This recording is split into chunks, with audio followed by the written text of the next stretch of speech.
Bienvenidos a este nuevo video de la comunicación no verbal en el que ahondaremos en algunas técnicas muy prácticas que puedes incluir en la comunicación en tu diario vivir, ya sea en el ámbito profesional, familiar o personal, para que logres una mayor congruencia entre tu comunicación verbal, es decir, qué es lo que estás diciendo, y tu comunicación no verbal, es decir, cómo lo estás diciendo para que el mensaje llegue de una forma más poderosa. Una de las principales técnicas para lograr una comunicación persuasiva y que nos ofrece la programación neurolingüística es el rapport o sintonía. La sintonía es un proceso que se logra normalmente de forma instintiva, de forma natural. Y es normal observar que cuando dos personas tienen un nivel de conexión, un nivel de agrado, pasa con los novios, pasa con los compañeros de trabajo de mucho tiempo, personas que tienen una relación de agrado entre sí, de familiaridad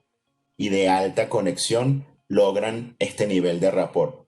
El nivel de rapport es la conexión, la sintonía que hay entre una persona y otra y que se percibe a nivel no verbal y también a nivel verbal. Fíjense que la técnica de rapport nace con el doctor Milton Erickson, que es considerado el padre de la hipnosis moderna y un terapeuta muy poderoso. Él inmediatamente lograba rapport con sus pacientes para entrar en un proceso de familiaridad, de agrado instantáneo y hacer de esta manera que su mensaje llegue de una forma más poderosa. Él utilizaba la técnica de coincidencia y reflejo. ¿Qué significa esto? Que cuando comenzamos nuestra conversación o nuestra interacción con el interlocutor, inmediatamente identificamos cuál es su estilo no verbal, cuál es su corporalidad, cuál es su postura, cómo está su corporalidad general, qué movimientos y qué gestos la persona está transmitiendo. En cuanto a la respiración, cómo es su nivel de respiración, cuál es la frecuencia y la profundidad, cuál es el volumen de su voz, cuál es el ritmo de su voz. Y en cuanto a la parte verbal, identificamos si está utilizando predicados visuales. Ya veíamos en el video de submodalidades qué significa BACOC, si hay predicados visuales, es decir, imagina tal cosa, esto lo veo bien, un futuro brillante, todas las palabras que tenga que ver con representaciones visuales, auditivas, sinestésicas o kinestésicas, olfativas o gustativas, debemos identificarlas para utilizarlas en esta técnica de coincidencia y reflejo. Si hay alguna expresión que nuestro interlocutor repita o diga de forma muy acentuada, muy emotiva, también tenemos que identificarla o si hay algún calificativo que la persona utilice. Para lograr el rapport o la conexión, se trata de adoptar, digamos, indirectamente cada una de estos elementos. Adoptar la misma corporalidad, adoptar las mismas palabras y también mencionarlas, incluirlas en nuestro discurso. Tenemos un proceso en nuestro cerebro que se llaman las neuronas espejo, mediante el cual somos capaces de sentir, reflejar lo que la otra persona está sintiendo. Si en el proceso comunicativo utilizamos el rapport, la coincidencia y el reflejo de la otra persona, activaremos las neuronas espejo de manera que será mucho más permeable, mucho más abierta a nuestro discurso y mucho más, digamos, propensa a ser persuadida o a ser influenciada. Uno de los temas con el rapport es que hay que cuidar cómo lo hacemos. No es imitar exactamente a la persona, es sutilmente adoptar su corporalidad general. Si hay algún gesto, yo lo puedo hacer también dejando un espacio de 3-4 segundos, de manera que la persona no perciba que yo estoy haciendo esto de forma intencional, pues tendríamos el efecto exactamente contrario. Ahora, ¿cómo identificar estas características visuales, auditivas o kinestésicas en las personas? Recordemos que cuando hablamos de kinestésico nos referimos a sensaciones, olfato, gusto y también emociones. Las personas de preponderancia visual, es decir, que tienen muchas representaciones mentales visuales, tienen un lenguaje visual, como les decía, incluyen palabras visuales dentro de su discurso, normalmente tienden a hablar muy rápido porque piensan solo en imágenes, piensan generalmente en imágenes, hablan rápido precisamente por eso tienen un tono de voz agudo, una respiración superficial y más o menos tendente a ser acelerada y tienden a no escuchar.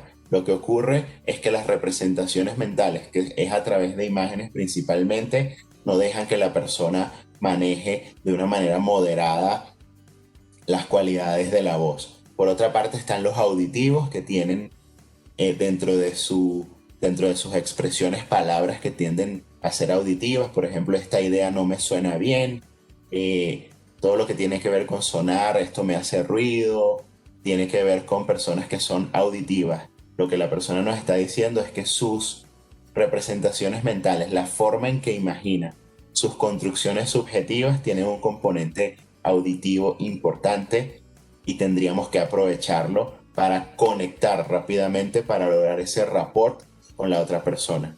Hablan un ritmo adecuado, pues se mueven muy bien con la parte auditiva, tienen un tono de voz que es medio y tienden a tener una respiración completa.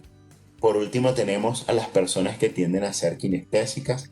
Tienen un lenguaje kinestésico muy lleno de emociones, de carga sensitiva. Por otra parte, hablan muy lento, hablan muy despacio, un tono de voz muy bajo y la respiración tiende a ser abdominal. Una vez que nosotros identificamos en cuál de estos tres rubros podríamos incluir a nuestro interlocutor, tenemos que hacer uso y entonces asumir un lenguaje visual, auditivo o kinestésico, incluyendo todas las características que ya revisamos para que podamos conectar rápidamente con la persona y lograr que nuestro mensaje sea transmitido, digamos, en el mismo idioma de la persona, en el mismo tono, en el mismo nivel de frecuencia de su corporalidad y de todo su mensaje no verbal, y también utilizando los predicados verbales que la persona utiliza. Cuando nosotros identificamos que hay una frase o una palabra que la persona nos repite, lo que nos está diciendo es que esa frase es significativa. Incluirla también dentro de nuestro discurso nos hace que tengamos acceso de una forma más directa a la persuasión y a la comunicación poderosa. Ahora bien, conversando un poco acerca de los gestos. ¿Sí? Podríamos clasificar toda la gestualidad humana que utilizamos cuando nos comunicamos en tres rubros principales. En primer lugar estarían los gestos simbólicos. Los gestos simbólicos son aquellos gestos que parecen palabras. ¿En qué sentido? Tienen un significado bien particular, específico, que puede ser cultural, puede ser que no sea compartido por todo el mundo. Por ejemplo, cuando hago esto, todos sabemos que es la señal de victoria, de triunfo. Cuando hago esto, sabemos que estoy afirmando, estoy diciendo, ok, estoy de acuerdo. Estos serían los gestos simbólicos. Fíjate que los gestos simbólicos se dan de manera totalmente consciente, es decir, yo decido cuándo lo voy a incluir o cuándo lo voy a expresar, y por otro lado tiene un significado determinado. Lo puedo utilizar también en ausencia de palabras. Si yo hago esto y no digo nada, igual la persona me entiende cuál es el mensaje que quiero dar. En segundo lugar, estarían los gestos ilustradores. Como su nombre lo indica, los ilustradores me ayudan a complementar, a ilustrar, a potenciar lo que estoy diciendo. Los gestos ilustradores son aquellos que utilizamos mientras hablamos. Normalmente no utilizamos gestos ilustradores en ausencia de palabras, a diferencia de la primera clasificación. Los gestos ilustradores siempre van acompañados de un discurso y se hacen de manera semiconsciente. Es decir, yo sé que estoy moviendo las manos, pero no tengo absolutamente consciente qué es lo que de qué manera estoy moviendo las manos y qué estoy transmitiendo. Simplemente va acompañando y se va dando de forma natural mi discurso. Y en último lugar estarían los gestos adaptadores, o también llamados gestos apaciguadores o gestos autoconsoladores. Estos gestos aparecen de manera normalmente inconsciente. No sabemos o no nos percatamos que están apareciendo, y normalmente transmiten que hay una discrepancia emocional, es decir, no estoy muy a gusto o no está muy alineado lo que siento con el contexto que se está dando. Como por ejemplo cuando nos rascamos la cabeza, que tenemos micropicores, cuando nos llevamos la mano a la cara ante una idea que no nos es muy agradable. Puede ser una propuesta de venta que no nos agrada mucho, o una situación que se da que me causa un impacto emocional normalmente negativo, entonces yo recurro a un gesto adaptador, un gesto autoconsolador.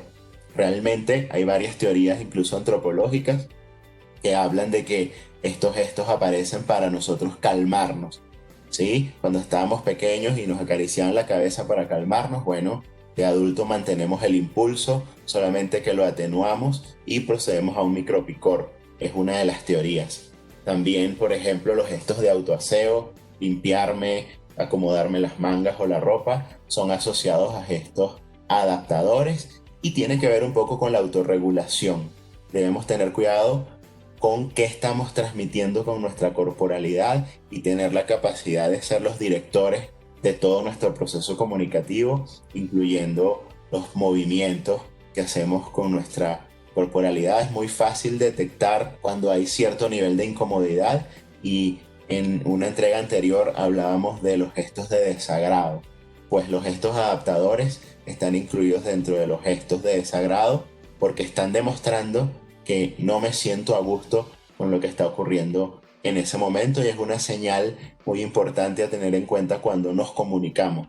Pues lo que nos dice es que nuestro discurso, la oferta que acabamos de hacer, el estímulo que estamos enviando, no es el más agradable para la persona, aunque esté verbalizando lo contrario. Hablemos un poco del poder de nuestras manos. Todos los comunicadores poderosos, Steve Jobs, Barack Obama, etcétera, hacen un uso poderoso de sus manos.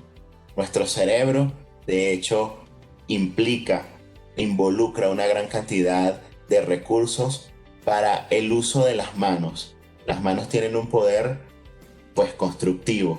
Es la metáfora de todo lo que hacemos y tienen unas cualidades muy específicas, tienen una gran cantidad de nervios, tienen una gran cantidad de sensibilidad y podemos llegar a hacer movimientos muy finos a través de nuestras manos. Pues también nuestro cerebro involucra una gran cantidad de recursos en la interpretación de los movimientos de las manos en nuestro interlocutor.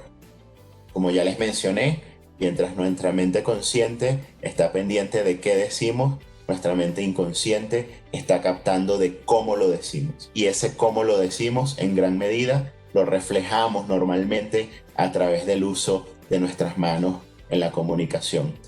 Ocurre mucho, sobre todo cuando estamos dando un discurso ante un auditorio, que no sabemos qué hacer con nuestras manos.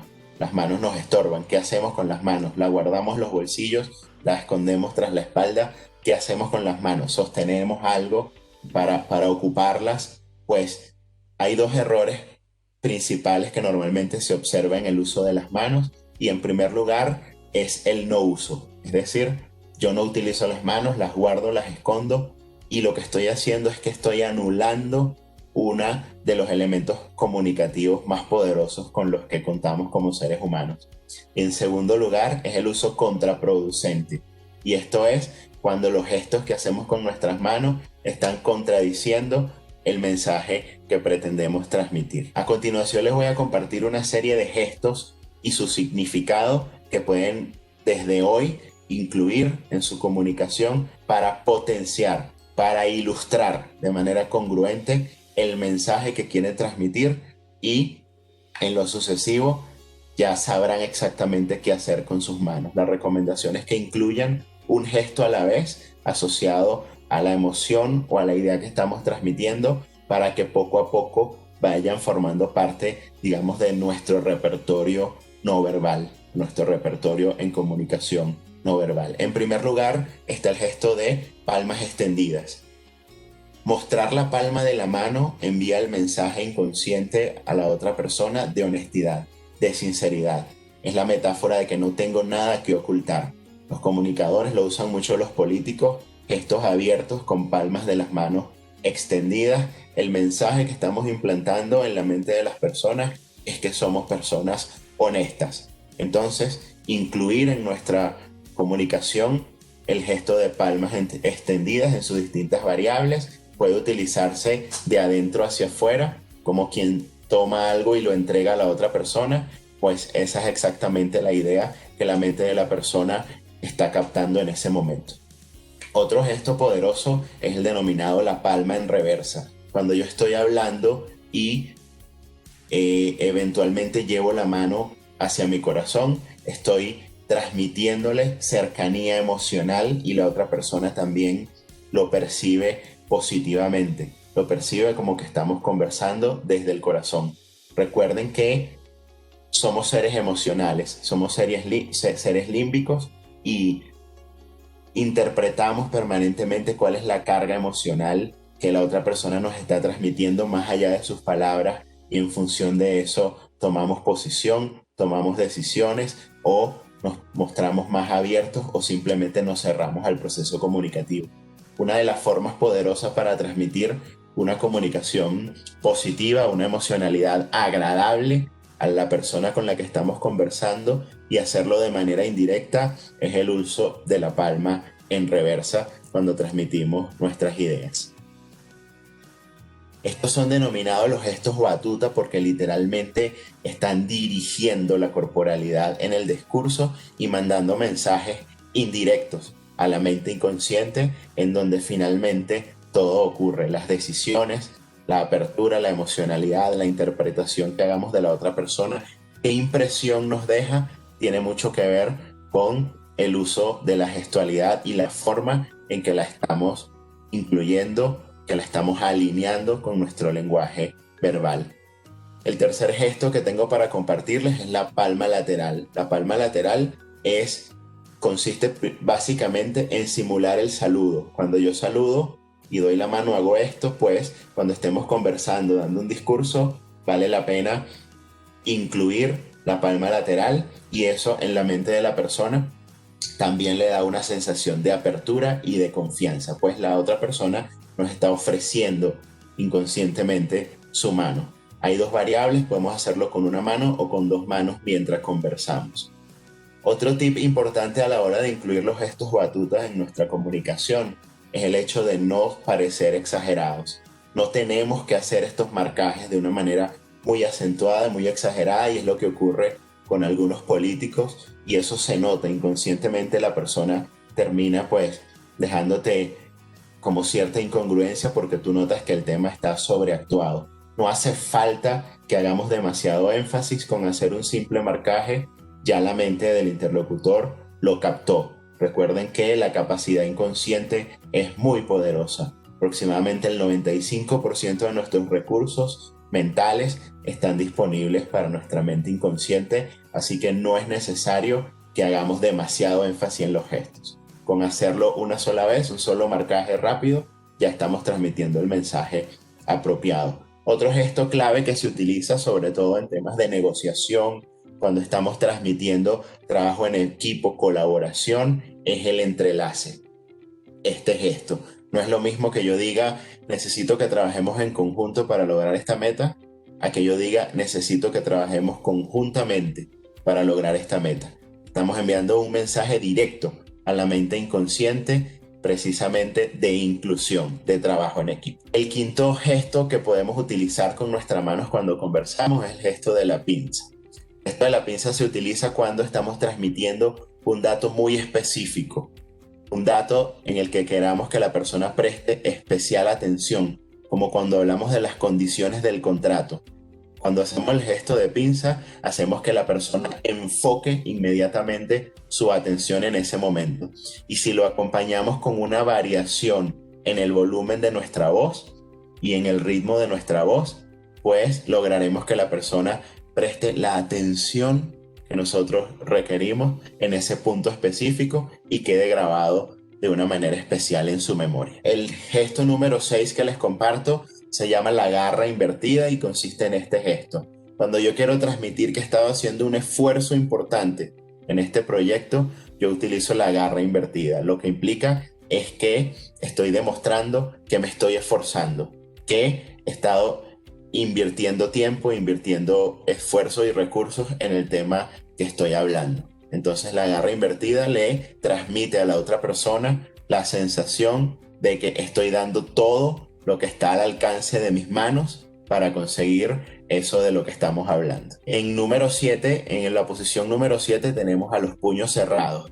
Los puños cerrados se utilizan cuando lo que estamos transmitiendo tiene una carga emocional muy elevada. normalmente se utiliza para el cierre de discursos.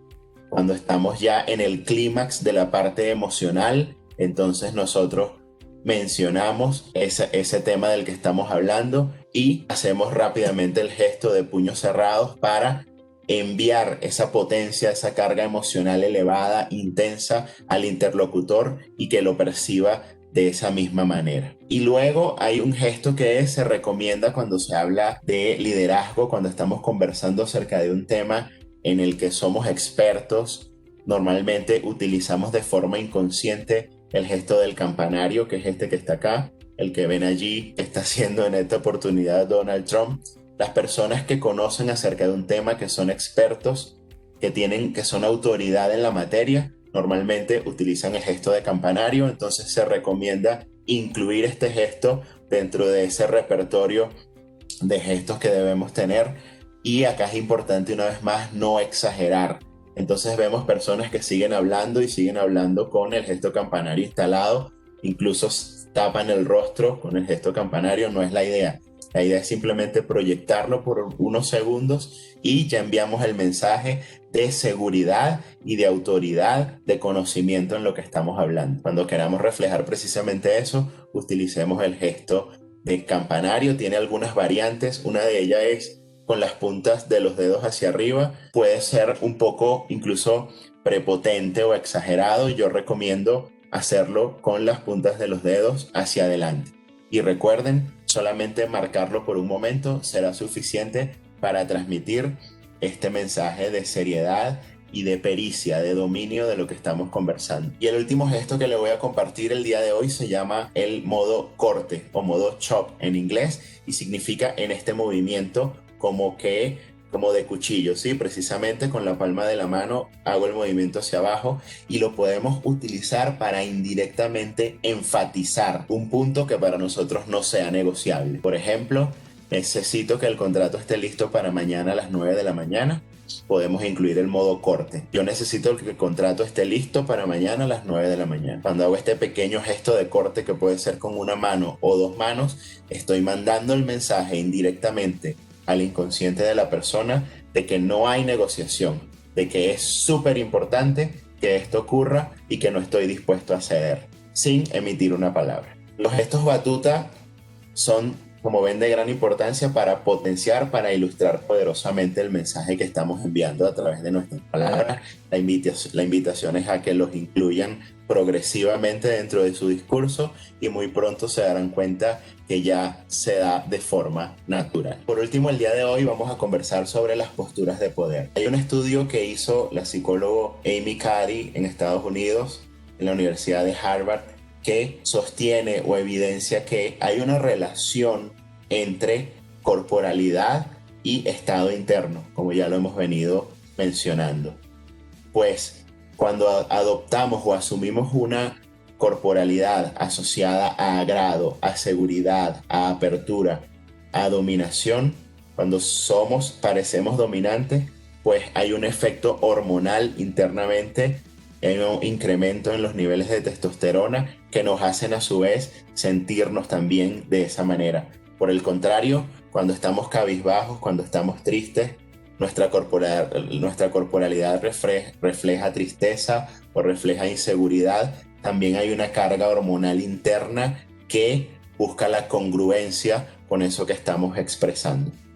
Lo novedoso de su descubrimiento es que precisamente se pensaba antes que este proceso era unidireccional, es decir, me siento de una forma y lo expreso corporalmente de esa forma. Cuando me siento triste, expreso tristeza. Pues lo que demuestra este estudio de Amy Cuddy es que también lo podemos hacer a la inversa. Cuando asumo una corporalidad de seguridad, termino internamente disparando procesos hormonales que tienden a la seguridad y al bienestar. Así es que nacen las posturas de poder. Y esta teoría sostiene que cuando estamos previos a dar un discurso o cuando tenemos un compromiso importante que necesitamos sentirnos seguros, podemos asumir una postura de poder como la de la imagen, por ejemplo, la de Rocky con los brazos levantados, o como la de Superman con el pecho expuesto y las manos en la cintura y las piernas separadas, como esta que tiene Barack Obama acá, las piernas sobre la mesa, una posición dominante, sin duda, con la que tiene acá Kevin Spacey asumiendo para sí todo el espacio de la mesa.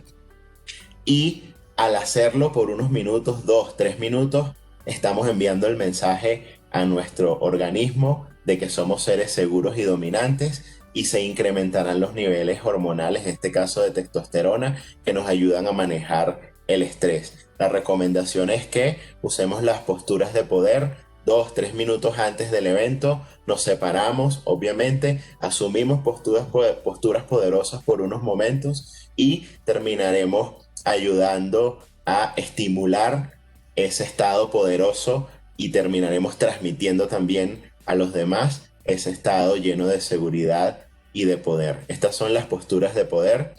Pueden revisarlos. Esto está basado en los estudios de la psicólogo Amy Cuddy. Muchas gracias por habernos acompañado. La comunicación no verbal, en conclusión, tiene una incidencia muy importante en el proceso comunicativo general. Para ser comunicadores poderosos y persuasivos, debemos asegurar que hay una congruencia entre lo que decimos y cómo lo decimos. Incluir gestos ilustradores poderosos que potencien nuestro mensaje y que no los contradigan. Utilizar las manos a nuestro favor, no esconderlas ni usarlas de forma contraproducente, nos ayudarán a ser comunicadores muy persuasivos. El uso de la técnica de rapport nos permite lograr una conexión instantánea e inmediata con la persona y lograr ese ambiente de agrado y familiaridad tan importante y tan necesario para ser comunicadores poderosos. Muchas gracias por habernos acompañado.